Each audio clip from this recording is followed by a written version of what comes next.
Paano nga ba maging isang professional na YouTube vlogger kahit cellphone camera lang ang gamit? In 3, 2, 1, let's go!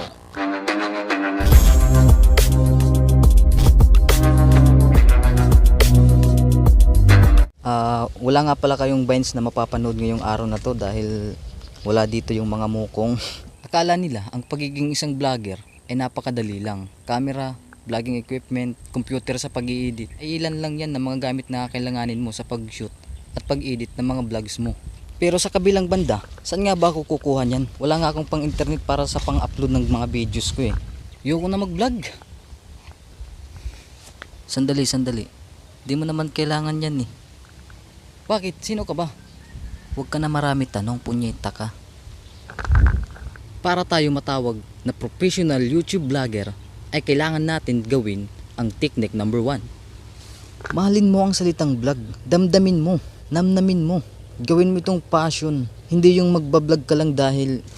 So yun guys, magbablog muna ako kasi wala akong magawa. So guys, parang naboboard ako ngayon. Technique number 2. At dahil cellphone camera lang ang gamit natin, ibigay natin ang ating best. Mag-practice tayo, magsulat, at syempre magplano kung ano yung mga gagawin natin bago tayo magsimula mag-vlog.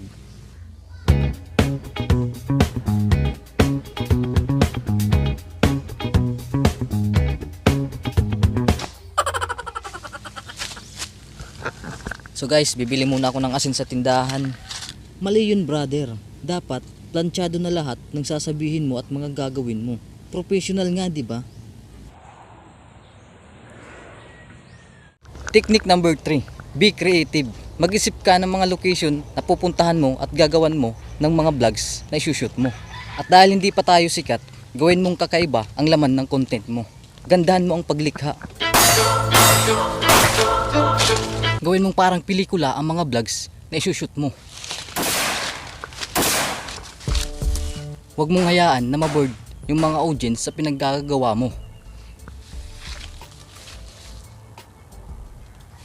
At higit sa lahat, huwag mong sayangin ang bawat segundo na nakatulala sila.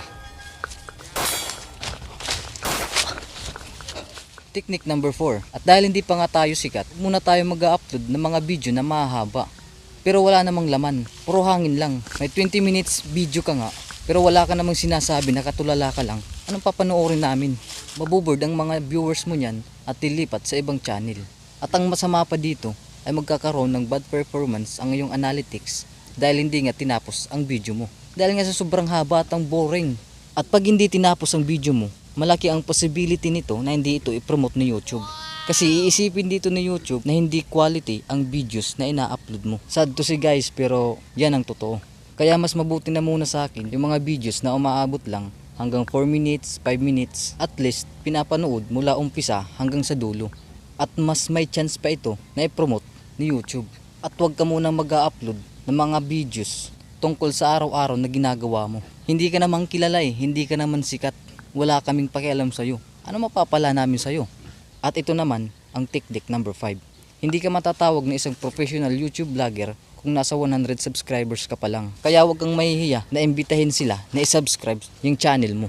So yun guys, kung hindi ka makaka-subscribe sa channel ko, mas mabuting i-click mo na yung subscribe button at i-click yung notification bell para updated ka sa mga vlogs na i-upload ko. Subscribe na please! Siyempre, bago mo gawin lahat ng yun, sigurado mo muna kumain ka.